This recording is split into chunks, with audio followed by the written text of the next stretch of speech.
Welcome back to the channel. As usual, I am back with breaking news for Rainbow Six Siege Velvet Shell. Let's go over this first. This is Jackal's full loadout. So he's going to have an assault rifle as primary.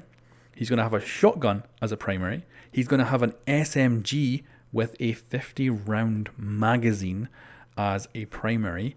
He's going to have a secondary shotgun and a secondary pistol. And he is a 2 armor operator.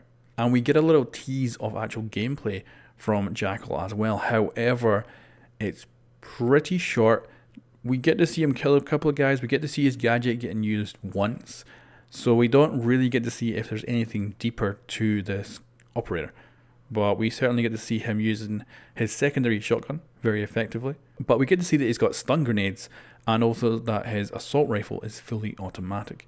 However, we don't get to see much else. So we can't be sure entirely if this is all of his abilities or if there's anything kind of hidden behind it. Now, if you watch closely, you'll see that Bandit's footprints are clearly visible on the ground. But as soon as Bandit dies, those footprints disappear. So I guess that's to make sure you can't kind of get confused with tracking down a guy you've already killed, so that's kind of handy. And also Macy J is at the 6 Invitationals, and this is what his feedback was from actually playing the characters and giving us the players a little glimpse at what they're going to be like. Macy J has been playing Jackal as well. What are your thoughts on Jackal? He's a very strong operator. I think it's definitely going to deter the roamers, but it's not just for roamers. You can find out very easily whether or not people roam or not by tracking whether, say, like they reinforce trapdoors. You'll find out, do they go back to the objective? Do they start roaming? It's a very strong operator. Nice, very cool. So let's move on to the defending operator, Mira. This is her loadout. She's going to have the same primary and secondary shotguns. She's going to have a vector and a pistol. She's going to be, and this is probably very disappointing for a lot of people, she is a heavy armor operator, which means she is a 1 speed. So she's going to be very slow to move around the map. Now again, we get to see some gameplay of the new operator in action. However, it doesn't show the actual window in action. We don't get to kind of see it being used practically at all, unfortunately. Now, there will be a complete reveal which will apparently show something of a secret feature of this window. My guess is that you can deliberately pop the window and shoot out. That's my guess. But they haven't gone into details on that, so we do not know. But we do get to see that she's equipped with a nitro cell, so that's going to be a very good and handy gadget for her to have.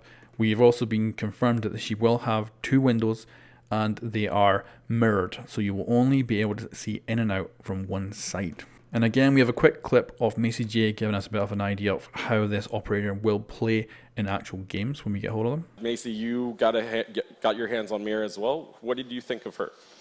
She's going to definitely shake up the meta and make it more leaning towards hunkering down into the objective. Bandit tricking, super easy now. You can see exactly where thermite's planting. You can expect grenades through drone holes, all of it. We also got some bonus news, and that is the operator uniforms for the season pass for these brand new operators. And like the new map, they are very bright. I don't know if I'll be using these ones. They're not my kind of taste. And the other bit of bonus news was that Rook is getting an elite uniform. So this is what he looks like, and if you play Rook, this might be quite a cool option. Apparently he's also going to have a random animation, so I'm guessing maybe a selection of animations for when he puts down his armor. So I don't know if he's going to like throw it in the air and then put it on the ground or what, but it'll be interesting to see if he does indeed have quite a selection of different ways of placing it down, and it might make it somewhat worth it. We will see. So that is the latest news from the Rainbow Six Invitational. Go check it out on Twitch if you want to catch this stuff as it comes out. And I will be back later today with news on the new map for Velvet Shell. So I will catch you guys later. Thanks for watching.